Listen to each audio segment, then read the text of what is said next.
evil ones are not yet born. Mmobu ni chane manowa. Ndak awendo ga bi fu izo. Ina ju mo mmadu muru onya akwa apiri api. Ifa na-ekwu wee bụrụ ụmụ nwoke ị na-anụ nwaanyị nụta nwaanyị ga-enyalụ gị aka. Ị na-eme na nwunye gị amaka, nna ajụ ndị mmadụ iru nwunye gị ọgọta eji ata bread. Ị na-ebete iru awa ị na-efere ata ọkwa for show. What about imecha show mana ị nwere peace of mind? Just like etu akọ dị ebe ụmụ nwaanyị nọ. Ị chọrọ ịnụta nwoke, he's good looking, he spends on me. Di na-anụ onwekwala uche.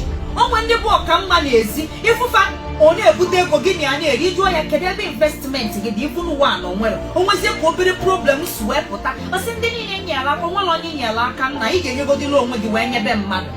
Get something you fall back to.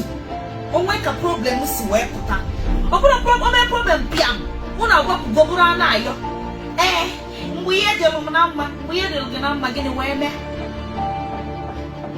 Let's plan for old age. Oboro kita anyị ka na-eku ume ike ka dị anyị n'ahụ. What of ihe a wee bute m ebe ụmụ nwaanyị na-abịa n'ọfịs m abịa sị m di m anwụọ ndị be di m anakọrọsị nwesị nwaanyị pọs kedu ife na-alụ mgbe di gị dị ndụ onwero iso wee gbu nwoke afọ.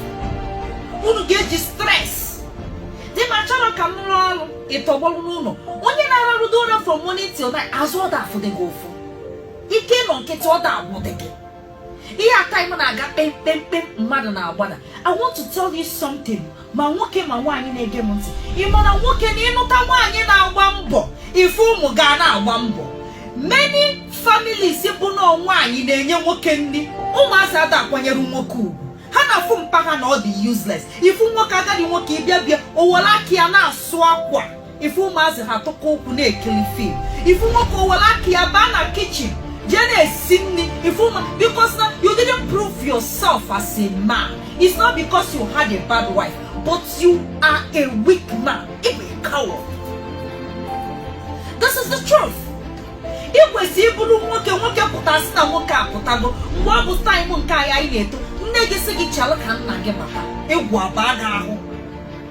Ị nọ n'ụchachachasịa nwayọọ maka na ama na nwoke ihe ji ekwe bụ na nwoke edebe n'ụlọ na-etozuru etozu ọ na-eme ife nwoke ụmụazị ya asị nwaanyị amasị dị ya chelụ ka mkpanụ kata because ọ ya sị that useless man ada achọghị to show you that nwere uru ịba ife wee na-ebutekwa m n'ihe na-atụzi aka nwoke na-agba mbọ otu esi agba mbọ ma ndị na-ebu job ụmụ nwoke be anyị na-agba mbọ.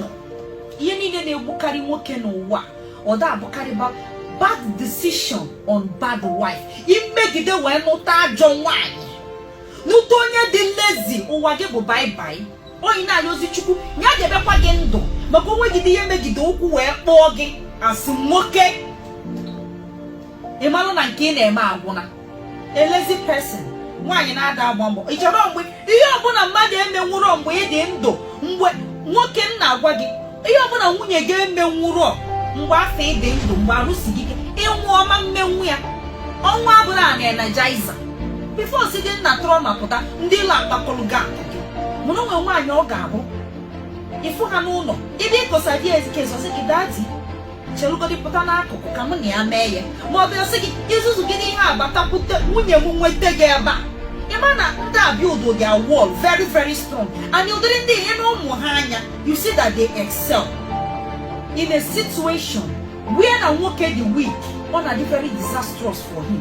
Ọ ga-eji aka ya na onwe ya nka ọ mafudo onye bunye nwurie nri ihe ọsọ ọnya nwee n'ụwa because na ka ịkpa n'ike onwe mgbe ike na-agwụ nwoke agwụ mgbe ịma njem zi bank mgbe ịma sinye nwa onwe gị nri ume na-agbada agbada iwee megide wee nụta nwaanyị dị lazy ndị ụwa gị wee megide gbagide gị ụchụ iwee nwụchuo nwaanyị na-ama defend nwudi ọma nwaanyị ọ ga-abụ di enwe bife cross ọdọ ya bife ị na-abata na company ifu gị ka ogwu anya enene gị sọsọ anya ahụ ị ga-afụ change step gị because ịma na ị na-eme iti agaba n'ụlọ. Nwoke ọbụla na-agba mbọ chọọ nwaanyị ma ife a na-arụ ka ọ ga-abụrụ ịtacha ejezi na-eji enene iru enene skin mana mma ịmụkwa na arụ ofu mụ igbo shape ga-agwụtọgharịrị ọ bụrụ na ịmụ na shape abụ age has a way ọ bụrụ otu a dị ka the last 10 years